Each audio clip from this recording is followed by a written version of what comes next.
وَلَقَدْ يَسَّرْنَا الْقُرْآنَ لِلذِّكْرِ فَهَلْ مِن مُّدَّكِرٍ الحمد لله رب العالمين والصلاة والسلام على أشرف الأنبياء والمرسلين أما بعد فأعوذ بالله من الشيطان الرجيم من همزه ونفخه ونفثه بسم الله الرحمن الرحيم رب اشرح لي صدري ويسر لي أمري واحلل عقدة من لساني يفقه قولي اللهم انفعنا بما علمتنا وعلمنا ما ينفعنا وزدنا علما فبشر عباد الذين يستمعون القول فيتبعون أحسنه أولئك الذين هداهم الله وأولئك هم أولو الألباب.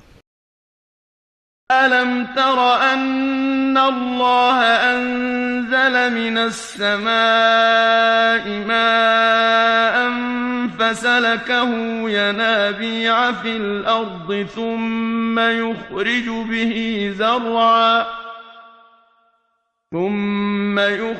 به زرعا مختلفا ألوانه ثم يهيج فتراه مصفرا ثم يجعله حطاما إن في ذلك لذكرى لأولي الألباب.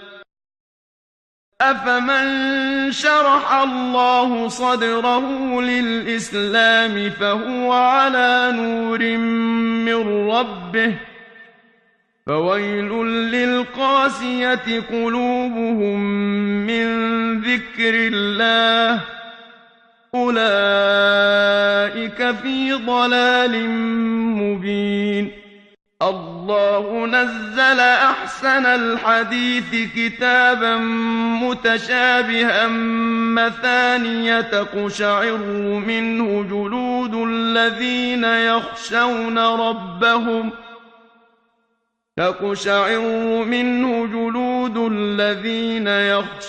ربهم ثم تلين جلودهم وقلوبهم إلى ذكر الله ذلك هدى الله يهدي به من يشاء ومن يضلل الله فما له من هاد.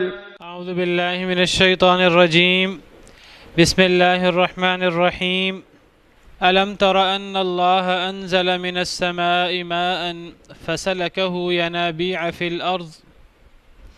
اس آیت کریمہ کی کل وضاحت ہو گئی تھی. کل میں نے اس آیت کریمہ کی ایک تفسیر بیان کی تھی اور وقت ختم ہو گیا تھا، تو میں نے ذکر کیا تھا کہ میں کل انشاءاللہ دوسری تفسیر بھی بیان کروں گا. تو اس آیت کریمہ کی پہلی تفسیر میں ایک دفعہ دوبارہ دہرا دیتا ہوں. الم تر ان اللہ انزل من السماء ماء، کیا نہیں آپ نے دیکھا اے اللہ کے نبی صلی اللہ علیہ وسلم، ان اللہ انزل، کہ بے شک اللہ رب العالمین نے نازل کیا، من السماء بلندی سے، ماء پانی، فسلکہ ینابیع فی الارض، پس چلا دیا اس کو اللہ تعالیٰ نے، ینابیع فی الارض، چشموں میں، زمین کے چشموں میں اللہ نے اس پانی کو چلا دیا. ثم یخرج به زرعا، پھر اللہ نکالتے ہیں اس کے ذریعے کھیتی، اس پانی کے ذریعے، مختلف الالوانہ، جس کے رنگ مختلف ہیں، رنگ بھی مختلف ہیں، ذائقے بھی مختلف ہیں. ثم یہیج فتراہ مصفرا، پھر وہ خشک ہو جاتا ہے، کھیتی خشک ہو جاتی ہے. فتراہ مصفرا، پس آپ دیکھتے ہیں اس کو زردی سے مراد بھی خشکی اور تباہی مراد ہے. ثم یجعلہ حطاما، پھر اللہ کر دیتے ہیں اس کو ریزہ ریزہ. ان فی ذلک لذکری لأولی الالباب، بے شک اس میں البتہ نشانیاں ہیں، نصیحت ہے، لأولی الالباب، عقل مندوں کے لیے. ایک تو یہ دنیا کی زندگی کی مثال ہے کہ دنیا کے اندر مال و دولت اور منصب، مناصب اور اختیارات اور اقتدار کی یہی صورت ہوتی ہے کہ ایک وقت میں اقتدار ہے، ایک وقت میں مال و دولت ہے، ایک وقت میں نعمتیں ہیں، لیکن ایک وقت آتا ہے کہ وہ نعمتیں ختم ہو جاتی ہیں، پھر انسان کے پاس کچھ بھی نہیں ہوتا. تو گویا کہ دنیا کی نعمتیں جو ہیں وہ ان کو دوام نہیں ہیں، دنیا کی نعمتیں ختم ہونے والی ہیں، اور جس چیز نے ختم ہو جانا ہے تو جتنی بھی زیادہ ہو تو اس کی حیثیت نہیں ہوتی. کئی دفعہ میں نے اس کی مثال پیش کی ہے. اگر ایک شخص جو ہے اس کو پتہ ہو کہ سزائے موت کا قیدی ہو، اسے پتہ ہو کہ مجھے موت کی سزا ملنی ہے کل، پرسوں، اگلے ہفتے، اس کو جتنی بھی نعمتیں دے دی جائیں وہ کبھی بھی ان نعمتوں سے مطمئن نہیں ہوگا، کبھی بھی ان نعمتوں سے خوش نہیں ہوگا. جس کو پتہ ہے کہ مجھے اللہ نہ کرے کینسر کا مریض ہے یا سزائے موت کا قیدی ہے، وہ کبھی بھی نعمتوں سے خوش نہیں ہوگا، چاہے اس کو دنیا جہاں کی نعمتیں کیوں نہ دے دی جائیں. تو نعمت وہ ہوتی جس کو دوام ہو، چاہے تھوڑی ہو، اسے دوام ہو تو وہ نعمت ہے. اور جو نعمت جو ہے وہ کل ختم ہو جانی ہے، پرسوں ختم ہو جانی ہے، ہمیں نہیں پتہ کب ختم ہو جانی ہے، وہ کیا نعمت ہوئی؟ متاع قلیل ثم مأواہم جہنم، تھوڑا سا فائدہ ہے پھر ٹھکانہ جہنم ہے، وبئس المہاد، اور بہت ہی برا ٹھکانہ ہے. یہ مثال ہے دنیا کی زندگی کی. اگر ایک بندہ دنیا کی نعمتوں میں صرف مگن رہتا ہے تو پھر تو دنیا کی تھوڑی سی نعمتیں ہیں اور پھر اس کا ٹھکانہ جہنم ہے. تو یہ ہے دنیا کی مثال. ایک تفسیر اس آیت کریمہ کی یہ جو میں نے کل ذکر کی تھی. دوسری تفسیر اس آیت کریمہ کی کہ یہاں آسمان سے بلندی سے بارش پانی کی مثال اللہ نے پیش کی. تو بعض علماء کہتے ہیں اس سے مراد آسمان سے اترنے والی وحی ہے، قرآن اور سنت جو اللہ نے اتارا. تو یہاں پانی سے مراد وہ آسمان سے اترنے والی وحی ہے. پھر وہ وحی اللہ تعالیٰ اس کو، اگر پانی مراد لیں تو پھر چشموں میں اللہ تعالیٰ پانی کو بہا دیتے ہیں. تو یہ جو وحی ہے یہ دلوں پہ اللہ تعالیٰ اتارتے ہیں. وحی کا تعلق دلوں کے ساتھ ہوتا ہے، غور و فکر سے. تو اللہ تعالیٰ اس وحی کو دلوں میں، یہ وحی جب سنائی جاتی ہے لوگوں کو تو لوگوں کے دلوں پر اترتی ہے. اب کیا ہوتا ہے؟ ثم یخرج به زرعا مختلفا الوانہ. اب وہ جب وحی دلوں پر اترتی ہے تو اب لوگوں پر اس کے مختلف اثرات ہوتے ہیں. اگر کھیتی مراد لیں تو کھیتی مختلف، ایک ہی پانی ہے، ایک ہی زمین ہے، تو کھیتی مختلف طرح کی ہوتی ہے، مختلف رنگوں کی ہوتی ہے، مختلف ذائقوں کی.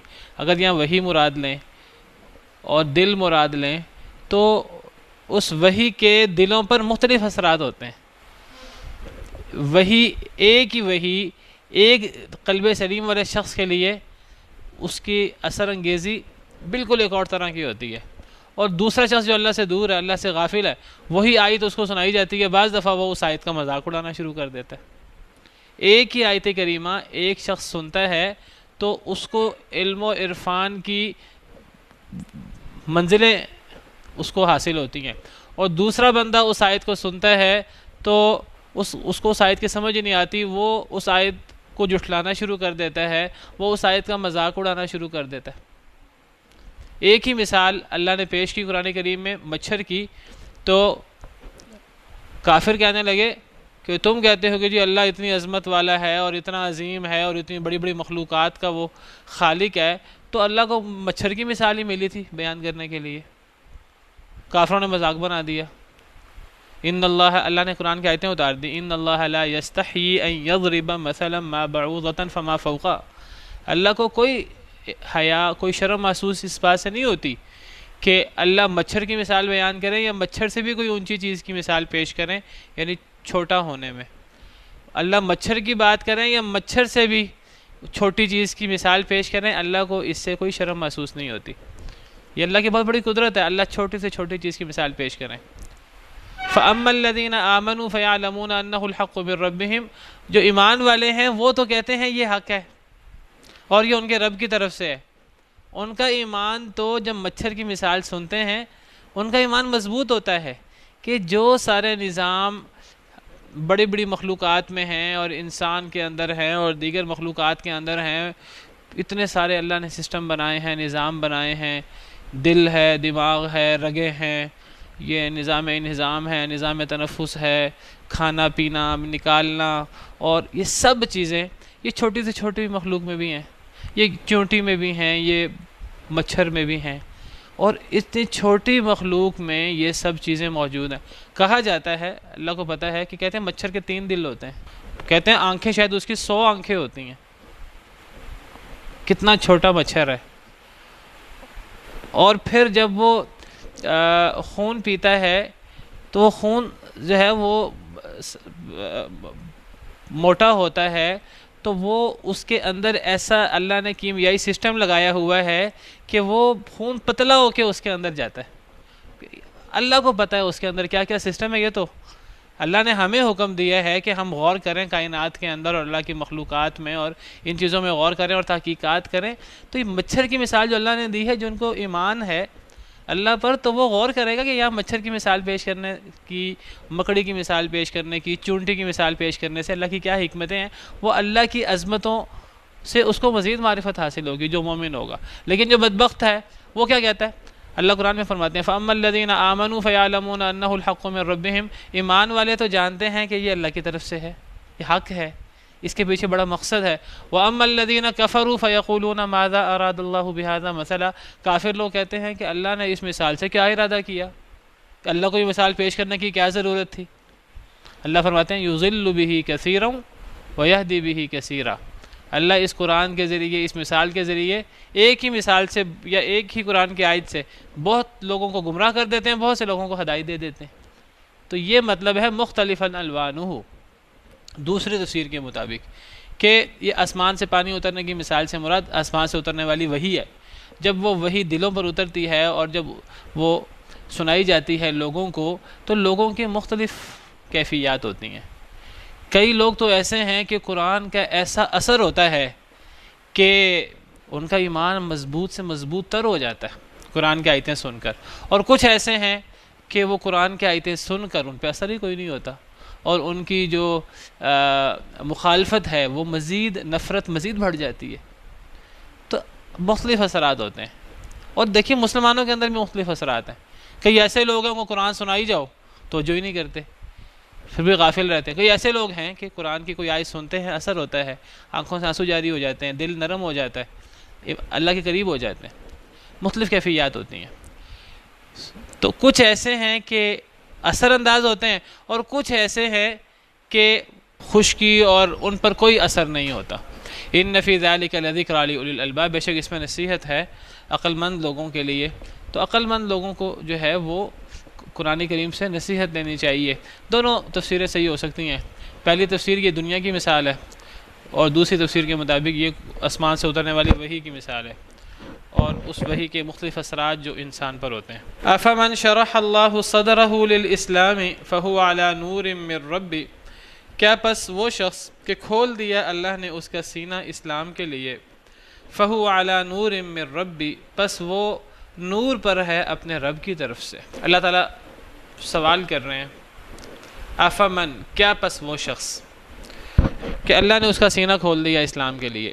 ایک شخص وہ ہے جس کا اللہ نے اسلام کے لیے سینہ کھول دیا. اللہ تعالیٰ ہدایت دیتے ہیں تو ہدایت ملتی ہے. کل ہم نے پڑھا افمن حق علیہ کلمۃ العذاب. کچھ ایسے لوگ ہیں، کل ہم نے آیت نمبر 19 میں پڑھا تھا، کچھ ایسے لوگ ہیں ان پر عذاب کا کلمہ حق ہو جاتا ہے. افانت تنقذ من فی النار. کیا پس آپ بچا سکتے ہیں اس شخص کو جو آگ میں ہے؟ اب جس شخص نے آگ میں جانا ہے، اے نبی کیا آپ اسے بچا سکتے ہیں؟ اسے تو نبی بھی نہیں بچا سکتا، نبی بھی اسے ہدایت نہیں دے سکتا جس پر کلمہ عذاب کا کلمہ ثابت ہو جائے. اب یہاں اللہ تعالیٰ تقابل کر رہے ہیں دو لوگوں کا. ایک وہ شخص ہے کہ اللہ نے اس کے سینے کو اسلام کے لیے کھول دیا. اللہ کسی کے سینے کو کھولتے ہیں اسلام کے لیے تو اسے ہدایت ملتی ہے، اور اگر اللہ کسی کے سینے کو اسلام کے لیے نہ کھولیں اس کا سینہ کھلتا نہیں ہے، پھر اس کا سینہ تنگ ہو جاتا ہے، اور جس کا سینہ تنگ ہو اسے ہدایت کہاں سے ملے؟ اللہ تعالیٰ سورہ انعام میں اللہ نے مثال بیان کی جس کو اللہ ہدایت دیتے ہیں اس کی، اور جو گمراہ ہوتا ہے اس کی. سورہ انعام آیت نمبر 125 اللہ فرماتے ہیں فَمَن يُرِدِ اللَّهُ أَن يَهْدِيَهُ يَشْرَحْ صَدْرَهُ لِلْإِسْلَامِ. جسے اللہ ہدایت دینا چاہتے ہیں اللہ اس کے سینے کو اسلام کے لیے واہ کر دیتے ہیں، اس کے سینے کو اسلام کے لیے کھول دیتے ہیں. وَمَن يُرِدْ أَن يُضِلَّهُ. اور جسے اللہ گمراہ کرنا چاہیں يَجْعَلْ صَدْرَهُ ضَيِّقًا حَرَجًا. اللہ اس کے سینے کو تنگ کر دیتے ہیں. كَأَنَّمَا يَصَّعَّدُ فِي السَّمَاءِ. گویا کہ وہ بلندی پر چڑھ رہا ہے. یہ اصل میں جس کو اللہ نے ہدایت دینی ہے اس کا سینہ کھل جاتا ہے، اسے ہدایت کی بات سمجھ میں آ جاتی ہے، وہ ہدایت کو قبول کر لیتا ہے، پھر اس پہ عمل کرتا ہے، ایمان لے آتا ہے. اور دوسرا شخص جسے اللہ نے گمراہ کرنا ہو اس کا سینہ اتنا تنگ ہوتا ہے کہ بڑی سے بڑی فائدہ مند بات بھی اسے سمجھ نہیں آتی. جیسے ابھی ہم نے مثال پڑھی کہ وہ جو مثال ہے پانی کی کہ وہ وحی کی مثال ہے، تو اس وحی کہ دل پر اترنے کے اثرات مختلف ہوتے ہیں. کچھ لوگوں کو تو جو ہے بڑی سمجھ آتی ہے، کچھ لوگوں کا اس وحی کو سن کر ایمان مضبوط ہوتا ہے، آنکھوں سے آنسو جاری ہوتے ہیں، دل نرم ہوتے ہیں، اور کچھ لوگوں کو اثر ہی کوئی نہیں ہوتا. یہ اصل میں اللہ کی طرف سے ہوتا ہے. جس کے سینے کو اللہ نے اسلام کے لیے کھول دیا ہو تو وہ تو گویا کہ اس کے اوپر گویا کہ اللہ کی طرف سے نور کی برسات ہوتی ہے. اب جب اللہ نے اس کے سینے کو اسلام کے لیے کھول دیا ہے، کیا پس وہ شخص جس کے سینے کو اللہ نے کھول دیا ہو اسلام کے لیے، پس وہ ہو جائے اللہ کی طرف سے ایک نور پر؟ اب اللہ کی طرف سے ایک نور ہے جو اس کے لیے ہے. اب اسے تو یہ قرآن کی باتیں، اللہ کی باتیں بڑی سمجھ آتی ہیں، وہ تدبر کرتا ہے، غور کرتا ہے، اور اس کے سامنے ان کی حقانیت واضح ہوتی ہے، اور پھر اس کے لیے اللہ کی طرف سے ایک نور ہوتا ہے، وہ مطمئن ہوتا ہے، وہ عمل کرتا ہے، اس کا ایمان مضبوط ہوتا ہے، دل نرم ہوتا ہے. ایک تو یہ شخص ہے. دوسرے شخص کا یہاں ذکر نہیں کیا، وہ اگلے جملے میں اس کا ذکر ہے، وہ اس کے الٹ شخص ہے. وہ کون سا شخص ہے آپ خود ہی سمجھ لیجئے. اس کا سینہ اللہ نے اسلام کے لیے کھول دیا ہے، اس کا سینہ اللہ نے تنگ کر دیا ہے. دوسرا بندہ، اب اس کا سینہ اللہ نے اسلام کے لیے کھولا نہیں ہے. اب گویا کہ وہ اللہ کی طرف سے نور پر نہیں ہے، وہ پھر اندھیروں میں ٹامک ٹوئیاں مار رہا ہے، وہ اندھیروں میں ہے. گویا کہ اب اس شخص کی کیفیت یہ ہے کہ اسے قرآن سنا دیا جائے، اسے حدیث سنا دی جائے، اسے کوئی بڑی سے بڑی اللہ کی نشانی دکھا دی جائے، اس پہ کوئی اثر نہیں ہوتا. اللہ تعالیٰ سوال کر رہے ہیں کہ کیا یہ شخص جس کا سینہ اللہ نے اسلام کے لیے کھول دیا ہو اور دوسرا شخص جس کا سینہ اللہ نے اسلام کے لیے نہ کھولا ہو، کیا یہ دونوں شخص برابر ہو سکتے ہیں؟ اور جواب یہ ہرگز نہیں. دونوں کیسے برابر ہو سکتے ہیں؟ ایک تو اللہ کا پسندیدہ، اللہ کا ولی، ایک اللہ کا نیک بندہ ہے جس کو اللہ نے چن لیا ہے، جس کے سینے کو اللہ نے کھول دیا، اور دوسرا وہ شخص ہے کہ جس کے سینے کو اللہ نے تنگ کر دیا ہے اور اسے اللہ کی بات سمجھ میں نہیں آتی، اسے دین کی بات سمجھ ہی نہیں آتی. یہ دونوں کیسے برابر ہو سکتے ہیں؟ کبھی برابر نہیں ہو سکتے. پھر کل بھی میں نے بات کی تھی، دوبارہ بات کرتا ہوں کہ جب اللہ نے سینہ کھولنا ہے، اللہ نے سینہ تنگ کرنا ہے، تو پھر انسان کے لیے جنت جہنم، انسان کے لیے پھر انعام اور سختی، اور انعام کے لیے انسان کے لیے پھر سزا اور نعمت کیوں ہے؟ اللہ تعالیٰ ایسے ہی کسی کا سینہ نہیں کھول دیتے. اللہ اس کا سینہ کھولتے ہیں جو طلبگار ہوتا ہے، جو اللہ کی راہ میں جو ہے، جو دین کو سیکھنے کی کوشش کرتا ہے، جو خود کوشش کرتا ہے کہ میں حق کی تلاش کروں. جس کو حق کی تلاش ہوتی ہے اللہ اس کا سینہ لازماً کھول دیتے ہیں، اور جس کو حق کی تلاش نہیں ہوتی اس کو ہدایت مل نہیں سکتی، چاہے وہ قرآن ہی کیوں نہ پڑھ لے. ایک بندہ اگر قرآن کریم کو پڑھے کہ میں نے قرآن کریم میں اعتراض تلاش کرنا ہے، ایسے بندے کو ہدایت نہیں مل سکتی قرآن سے.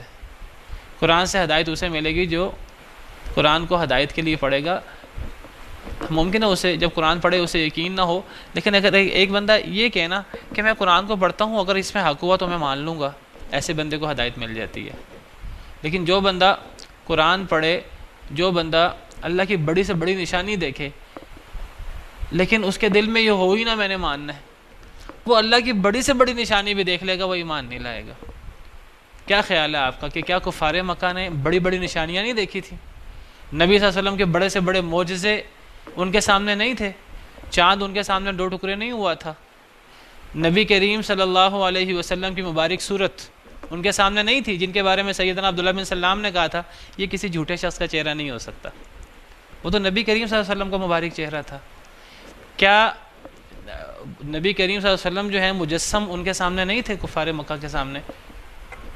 نبی کریم صلی اللہ علیہ وسلم کو درخت، پتھر وغیرہ سلام کرتے تھے. بہت سی معجزے کی صورتیں مسلمانوں کے سامنے آتی تھی، کافروں کے سامنے بھی آتی تھی. جیسے میں نے ذکر کیا ہے، چاند 2 ٹکڑے ہوا کافروں کے سامنے، انہوں نے اعتراض کر دیا، جی مختلف بہانے کر دیے، آنکھوں کے سامنے بال آ گیا ہے، کسی نے کوئی اور بہانہ کر دیا، کسی نے کوئی اور بہانہ کر دیا. چاند 2 ٹکڑے ہوا ان کے مطالبے کے مطابق، پھر بھی نہیں مانا کئی لوگوں نے.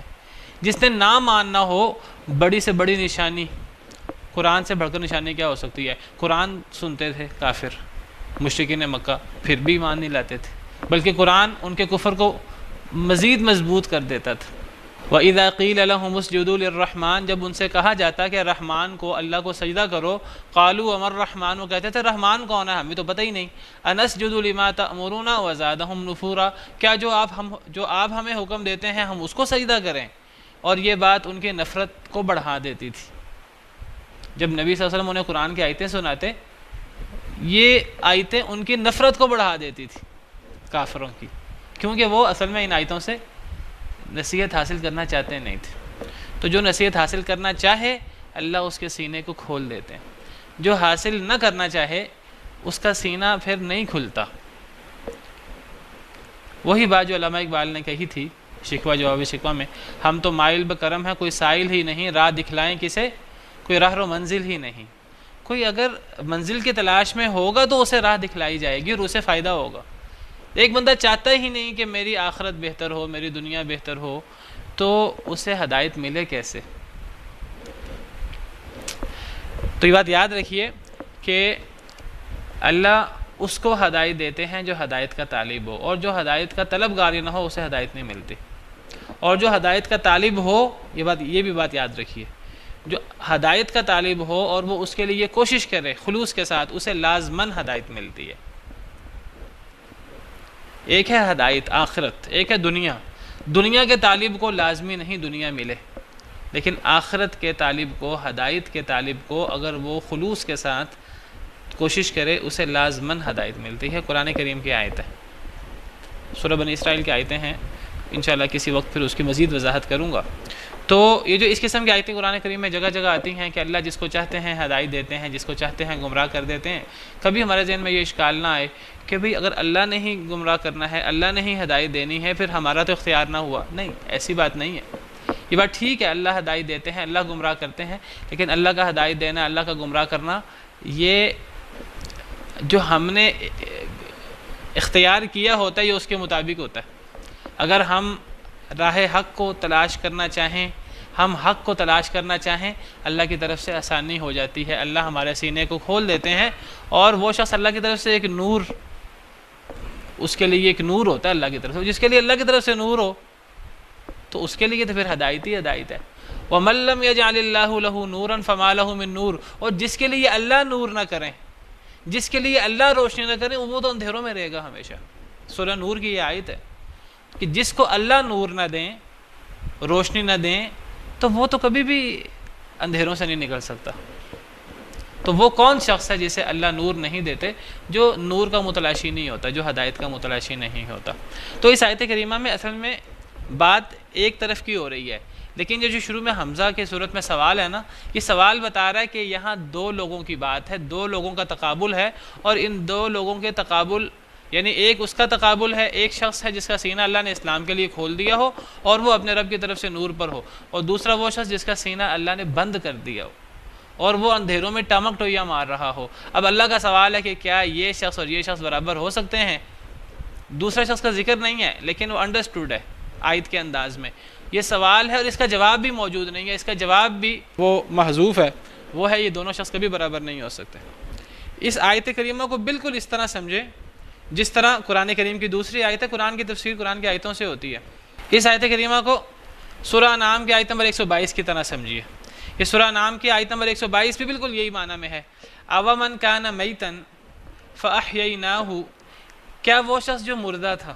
اسلام میں جب مردہ اور زندہ کی بات آتی ہے قرآن کریم میں، کئی دفعہ اس سے حقیقی مردہ حقیقی زندہ مراد ہوتا ہے، کئی دفعہ مردہ سے مراد کافر ہوتا ہے، زندہ سے مراد مسلمان ہوتا ہے۔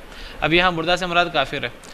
کیا وہ شخص، کیا اور جو شخص تھا کافر، مردہ کافر، فَأَحْيَيْنَاهُ، ہم نے اسے زندہ کر دیا، یعنی ہم نے اسے اسلام کی توفیق دے دی، وَجَعَلْنَا لَهُ نُورًا، اور ہم نے اس کے لیے نور بنا دیا، وہی نور جس کا ذکر ہم پڑھ رہے ہیں، ہم نے اس کے لیے نور بنا دی، جس کے سینے کو اللہ کھول دیتے ہیں نا اسلام کے لیے، اللہ اس کے لیے نور اس کو اللہ دے دیتے ہیں، اس کے لیے ہم نے نور بنایا، یمشی بہ فی الناس، اب وہ اس نور کی روشنی میں لوگوں میں چلتا ہے۔ ایک یہ شخص ہے، اللہ فرماتے ہیں کیا جو مردہ تھا، جو کافر تھا، پھر ہم نے اسے ہدایت دے دی، ہم نے اس کے لیے نور بنا دیا، اب وہ اس نور کی روشنی میں لوگوں میں چلتا ہے۔ ایک یہ شخص ہے، کیا یہ شخص کمم مثلہ، مانند اس شخص کے ہے جس کی مثال ہو فی الظلمات اندھیروں میں، لیس بخارج منہا جن سے وہ نکل ہی نہیں سکتا۔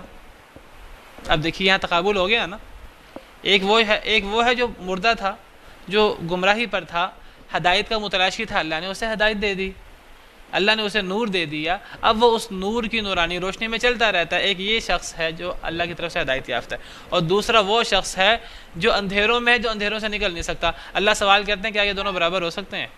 اب یہاں دو لوگوں کا ذکر ہے، یہاں جواب کا ذکر نہیں ہے، جواب یہاں بھی پوشیدہ ہے۔ جواب کیا ہے؟ یہ دونوں کبھی برابر نہیں ہو سکتے۔ اب اس آیت کریمہ کو مد نظر رکھتے ہوئے اب اس آیت کو پڑھیں گے تو سمجھ آ جائے گی۔ اب اس آیت کریمہ میں اللہ نے سوال کیا لیکن ایک شخص کا ذکر کیا، دوسرے کا ذکر نہیں کیا، دوسرا شخص انڈرسٹوڈ ہے، اور پھر اس کا جواب بھی اسی آیت کے اندر موجود ہے۔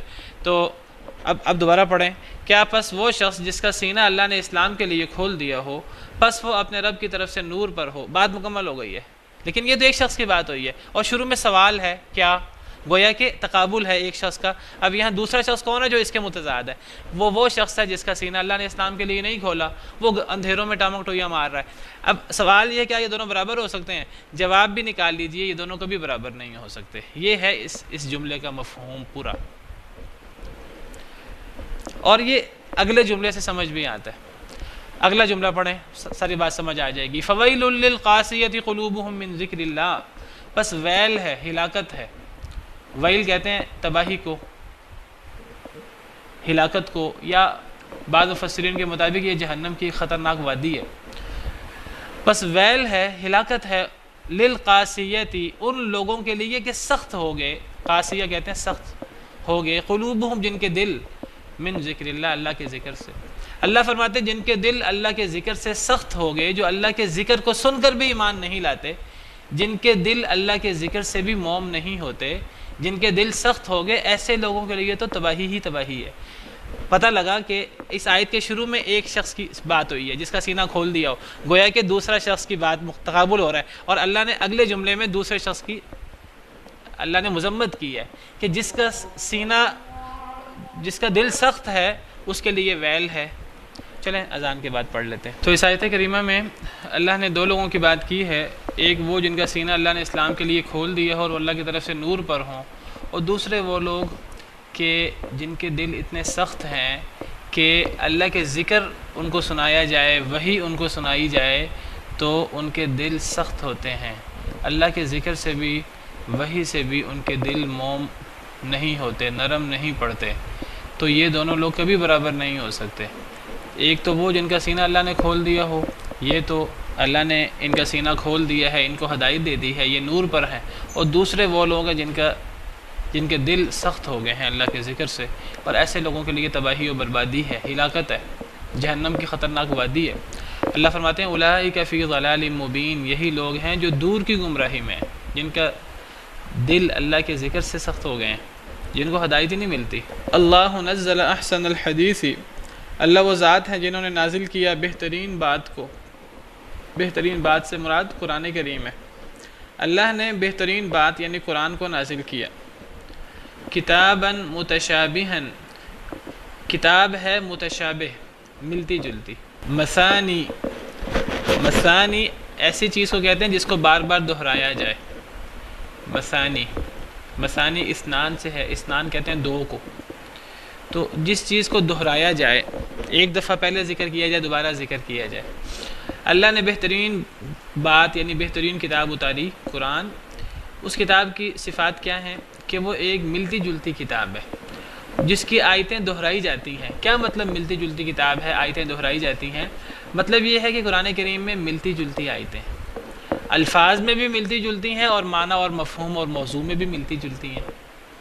آپ قرآن پڑھتے ہیں، آپ دیکھتے ہیں کہ بہت سے احکامات، بعض دفعہ وہی حکم آپ نے وہ ہفتہ پہلے پڑھا ہوتا ہے، 2 دن پہلے پڑھا ہوتا ہے، اسی سے ملتا جلتا حکم، الفاظ چینج ہو جاتے ہیں، اس سے ملتا جلتا حکم آ جاتا ہے۔ توحید کی بات، اللہ کی عبادت، صرف اللہ کی عبادت، کسی اور کی عبادت کا رد، یہ چیزیں، اور اللہ کی عظمت قرآن کریم میں جو ہے وہ کیسے بار بار اس کا ذکر آتا ہے۔ کئی آیتیں تو ملتی ہیں ایک دوسرے سے، کئی آیتیں بالکل ایک جیسی ہیں۔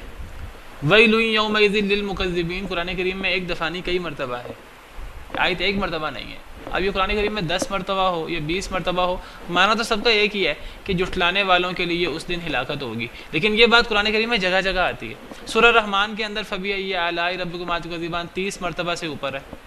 اب ایک ہی چیز کو دہرایا جا رہا ہے، دہرانے کا بھی فائدہ ہوتا ہے، زور دینے کے لیے، ذہن نشین کرانے کے لیے، توجہ دینے کے لیے۔ تو قرآن کریم کی آیات الفاظ میں بھی ملتی جلتی ہیں، اور قرآن کریم کی آیات معنی اور مفہوم موضوعات میں بھی ملتی جلتی ہیں۔ توحید قرآن کا عام موضوع ہے، اللہ کی عظمت کے دلائل، آخرت کو ثابت کرنا، بعث بعد الموت کو ثابت کرنا، مشرکین کے سوالات کے جواب، اور پھر اللہ کی نعمتوں کا شکر ہونا چاہیے اور اللہ کی نعمتوں کی ناشکری نہیں ہونی چاہیے، جو شکر کرے گا اس کے لیے یہ انعامات ہیں، جو ناشکری کرے گا اس کے لیے یہ سزا ہے۔ یہ قرآن کریم کے عام موضوعات ہیں، اخلاقیات، اچھا اخلاق۔ تو یہ آپ کو قرآن کریم میں یہ چیزیں جگہ جگہ ملیں گی۔ آپ لوگوں نے ایک ہی بات کو، اللہ تعالیٰ فرماتے ہیں وَلَقَدْ صَرَّفْنَا لِلنَّاسِ فِي هَذَا الْقُرْآنِ مِنْ كُلِّ مَثَلٍ، ہم نے اس قرآن میں ہر چیز کو، ہر مثال کو پھیر پھیر کر بیان کیا، پھیر پھیر کر یعنی مختلف الفاظ میں، ایک ہی بات کو 10 انداز سے، 5 انداز سے، کئی دلائل سے اللہ ایک ہی بات کو بیان کرتے ہیں۔ یہ مطلب ہے کہ اللہ نے ایسی کتاب اتاری ہے جو متشابہ ہے، ملتی جلتی کتاب ہے، مثانی ہے جس کی آیتیں دہرائی جاتی ہیں، یا اسی آیت کا تکرار ہو جاتا ہے الفاظ کا، یا اس آیت کے مفہوم معنی کا تکرار ہو جاتا ہے۔ کیسی کتاب ہے؟ تقشعر منہ جلود الذین یخشون ربہم، کانپ اٹھتے ہیں اس سے جلدیں، چمڑے ان لوگوں کے جو اپنے رب سے ڈرتے ہیں۔ جو لوگ اپنے رب سے ڈرتے ہیں جب وہ قرآن سنتے ہیں تو قرآن سن کر ان پر ایک کپ کپی اور ایک خوف طاری ہوتا ہے، کیونکہ یہ کوئی عام کلام نہیں ہے، یہ اللہ رب العالمین کا کلام ہے جو اللہ نے 7 آسمانوں کے اوپر سے، عرش سے اللہ رب العالمین نے ہماری اصلاح کے لیے نازل کیا۔ قرآن کو اس طور پہ پڑھنا چاہیے، یہ ذہن میں عقیدہ رکھ کے سننا چاہیے کہ یہ کوئی عام کلام نہیں ہے جیسے ہم ایک دوسرے سے کلام کرتے ہیں، یا کوئی بڑا ہمارے سامنے کلام کر دیتا ہے، یہ وہ کلام نہیں ہے، اللہ رب العالمین کا کلام ہے۔ تنزیل الکتاب لا ریب فیہ من رب العالمین، یہ کتاب اتری ہوئی ہے، اس میں کوئی شک نہیں ہے، رب العالمین کی طرف سے ہے، کوئی عام کتاب نہیں ہے، اللہ کا فرمان ہے جو اللہ نے بھیجا ہے۔ سیدنا اکرمہ بن ابی جہل مشہور صحابی ہیں، وہ قرآن کریم کو پڑھتے تھے تو قرآن کریم کو پڑھتے پڑھتے رونا شروع کر دیتے، اور وہ کہتے کہ میرے رب کا کلام ہے، کہتے ہیں اپنا منہ رکھ دیتے قرآن کے اوپر اور بے خود ہو کر، اور فرماتے کہ اللہ کا کلام پڑھ رہا ہوں میں، اللہ نے مجھے کتنی بڑی سعادت دی کہ میرے رب کا کلام ہے جو میں پڑھ رہا ہوں، جو میں سن رہا ہوں، اللہ کا کلام ہے۔ تو جو اپنے رب سے ڈرتے ہیں ان کے چمڑے کانپ اٹھتے ہیں، اللہ کا کلام ہے۔ ایک اور آیت کریمہ میں اللہ تعالیٰ مومن کی، نیک شخص کی مثال پیش کرتے ہیں۔ نیک شخص کی کیا مثال ہے؟ اللہ فرماتے ہیں نیک لوگ کون ہوتے ہیں؟ سورہ انفال کی آیت نمبر 2 ہے، انما المؤمنون الذین اذا ذکر اللہ، مومن لوگ وہ ہیں کہ جب اللہ کا ذکر ہوتا ہے، وجلت قلوبہم، ان کے دل ڈر جاتے ہیں اللہ کی عظمت سے، اللہ کے جلال سے، وَإِذَا تُلِيَتْ عَلَيْهِمْ آيَاتُهُ، جب ان پر اللہ کی آیتیں تلاوت کی جاتی ہیں، زَادَتْهُمْ ایمانا، ان کا ایمان بڑھ جاتا ہے۔ وہ ان کو ان آیتوں کو ہلکا نہیں لیتے، یہ نہیں لیتے کہ بس آیتیں ہم سنتے ہی رہتے ہیں، روز ہی سنتے ہیں، نماز میں سنتے ہیں، نہیں، جب بھی سنتے ہیں وہ نئے سرے سے غور کرتے ہیں، ان کے ایمان میں اضافہ ہوتا ہے۔ ایک اور آیت میں اللہ تعالیٰ نیک لوگوں کی بات کرتے ہیں، اللہ فرماتے ہیں سورہ بنی اسرائیل میں کہ نیک لوگوں کی بات یہ ہے کہ ان الذین اوتوا العلم من قبلہ، اللہ فرماتے ہیں قل آمنوا بہ او لا تؤمنوا، تم نے قرآن پر ایمان لانا ہے تو لاؤ، نہیں ایمان لانا نہ ایمان لاؤ۔ جو لوگ نہیں مانتے ان کو اللہ فرما رہے ہیں ایمان لے آؤ قرآن کے ساتھ یا نہ ایمان لاؤ۔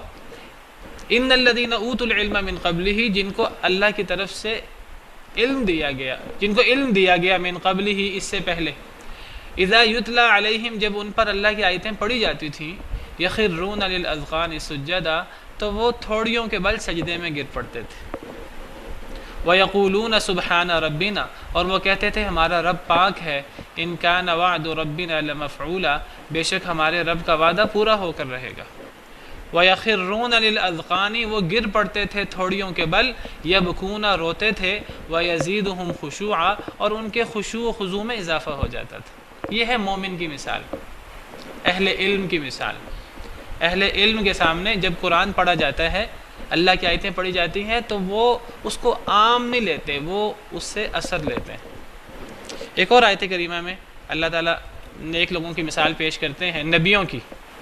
اللہ نے نبیوں کا ذکر کیا، بہت سارے نبیوں کا، پھر اللہ تعالیٰ نبیوں کا ذکر کر کے فرماتے ہیں اذا تتلا علیہم آیات الرحمن خروا سجدا وبکیا، جب ان پر رحمان کی آیتیں تلاوت کی جاتی ہیں تو یہ سجدوں میں گر پڑتے ہیں، روتے ہوئے سجدے میں گر پڑتے ہیں۔ یہ ہے نیک لوگوں کی کیفیت۔ جب نیک لوگ قرآن سنتے ہیں، اللہ کی آیتیں سنتے ہیں، تو اللہ کی آیتیں سن کر وہ اس کو عام انداز میں نہیں لیتے، ان کے دل چھوڑیں، ان کی جلدیں تک کانپ اٹھتی ہیں، ان کی جلد تھر تھرا اٹھتی ہے۔ لیکن یہ جو ان کے دلوں میں خوف آتا ہے اللہ کا، خوف دو طرح کا ہوتا ہے۔ ایک خوف وہ ہے جو ہمیں کسی سے نفرت کرنے پر اور کسی سے بھاگنے پر مجبور کر دیتا ہے۔ بعض ہمارے سامنے شیر آ جائے، ہمارے سامنے کوئی جن آسیب کی بات ہو، تو ایک وہ خوف ہوتا ہے، ہم چاہتے ہیں ہم یہاں سے بھاگ جائیں۔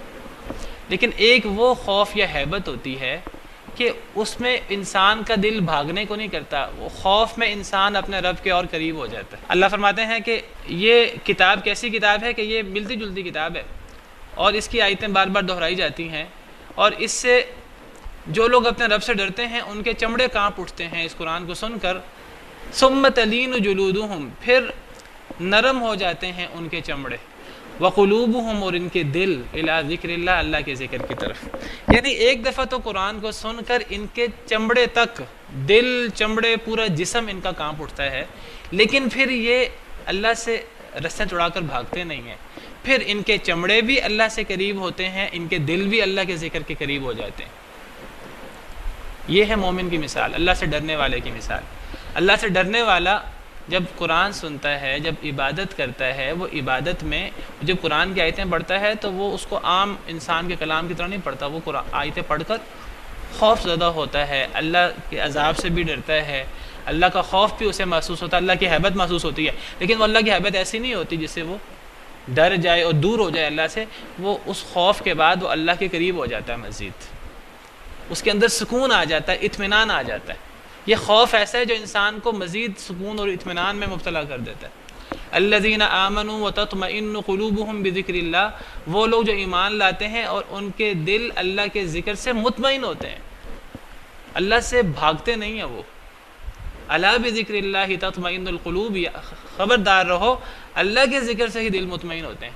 لیکن میں آپ کو یہاں کچھ لوگوں کا ذکر کروں گا، کچھ ایسے لوگ بھی ہیں جو اللہ کا ذکر اپنی طرف سے اللہ کا ذکر کر رہے ہوتے ہیں، لیکن وہ اللہ کا ذکر اس انداز سے کر رہے ہوتے ہیں جیسے ان کو کرنٹ لگ گیا ہے، جیسے وہ لوگ جو ہیں وہ اچھل کود شروع کر دیتے ہیں اور سمجھتے ہیں ہم بڑی اللہ کی عبادت کر رہے ہیں۔ وقت ختم ہو گیا ہے، ورنہ میں آپ کو ایسے کچھ ویڈیوز دکھاتا، یوٹیوب میں بھی ایسی ویڈیوز پڑی ہیں کہ کچھ لوگ ہیں وہ سمجھتے ہیں ہم اللہ کا ذکر کر رہے ہیں۔ وہ کیا ذکر کر رہے ہیں؟ مسجدوں کے اندر ناچ گانا ہو رہا ہے، وہ سمجھ رہے ہیں ہم اللہ کا ذکر کر رہے ہیں۔ یہ کیسا ذکر ہے جی؟ وما كان صلاتهم عند البيت الا مكاء وتصديا، اللہ مشرکین مکہ کی بات کرتے ہیں، بیت اللہ میں ان کی نماز سیٹیاں اور تالیاں تھیں۔ مشرکین مکہ کی بات ہے سورہ انفال میں۔ یہ سیٹیاں اور تالیاں اور یہ چیزیں، یہ اللہ کا ذکر نہیں ہے، یہ عبادت نہیں ہے۔ یہ عبادت یہ نہیں ہے کہ آپ اللہ کا ذکر کر رہے ہیں اور لوگوں کو کرنٹ لگ رہا ہو۔ ایسے بھی لوگ ہیں مسلمانوں میں، میں ایک ویڈیو تلاش کر رہا تھا، مجھے مل گئی، وقت نہیں ہے۔ یہ اللہ کا ذکر کرتے ہیں اور اللہ کا ذکر کرتے کرتے کرنٹ لگ رہا ہے لوگوں کو۔ یہ کیسا اللہ کا ذکر ہے؟ یہ مسجد کے اندر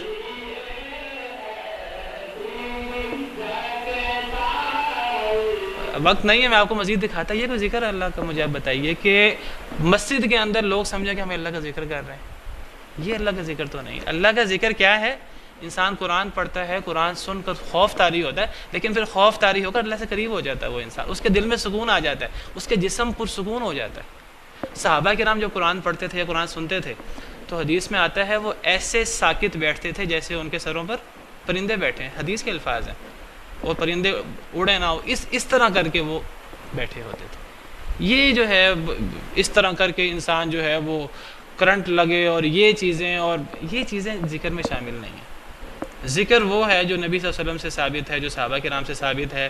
قرآن سن کر اور ذکر سن کر انسان کا دل اللہ کے قریب ہوتا ہے۔ ذالک ھدی اللہ یہدی بہ من یشاء، یہ اللہ کی ہدایت ہے، اللہ ہدایت دیتے ہیں اس کے ذریعے جسے چاہتے ہیں۔ ومن یضلل اللہ، اور جسے اللہ گمراہ کر دے، فما لہ من ہاد، اسے کوئی ہدایت دینے والا نہیں۔ سبحان ربک رب العزت عما یصفون وسلام علی المرسلین والحمد للہ رب العالمین۔